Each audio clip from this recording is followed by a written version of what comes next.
sual na te ti punina omekani Thiên shel lo Christa do dal tu te an lo chuak me ka fang hiani in ring a ding he tin ni om zel fo bang tu chu vang in pei lo te ta buang lo va in pei a hung ta e ngai ro thiên mi na nan ma che hia man mo in ron pan ve mai ro itan khong ai na hun na liam ma nge hia lal pa nge chu ao tho de lo kal le toy ro bitin thil ti ang zela ro re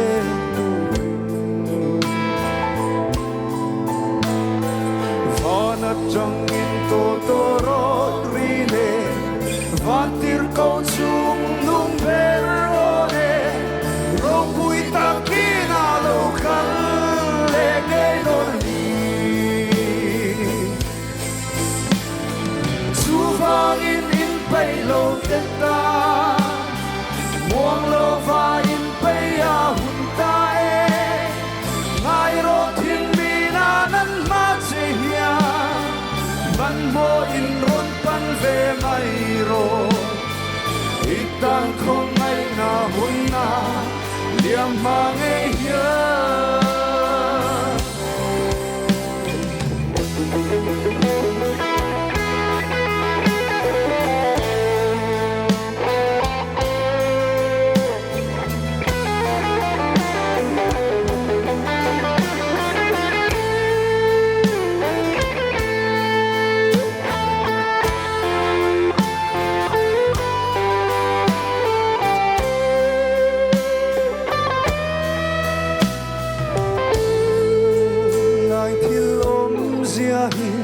kan siat thin na va yanin buhil tho har a hun to tak ze ani san hi ar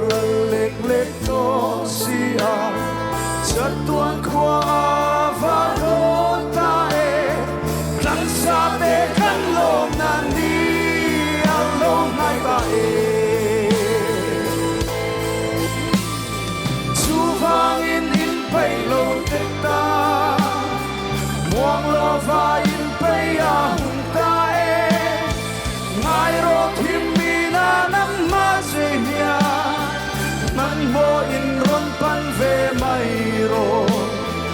itan khong ai na hun na liam ma nge hia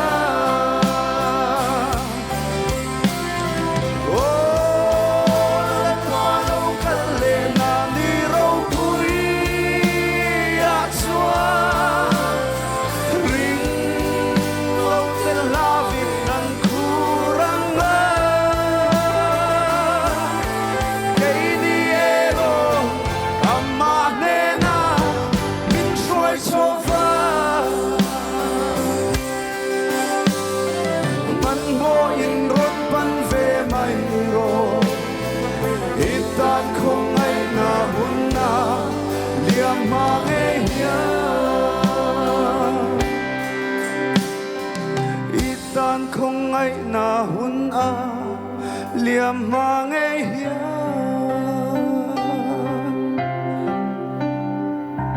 afakla te le pang mi som sa cross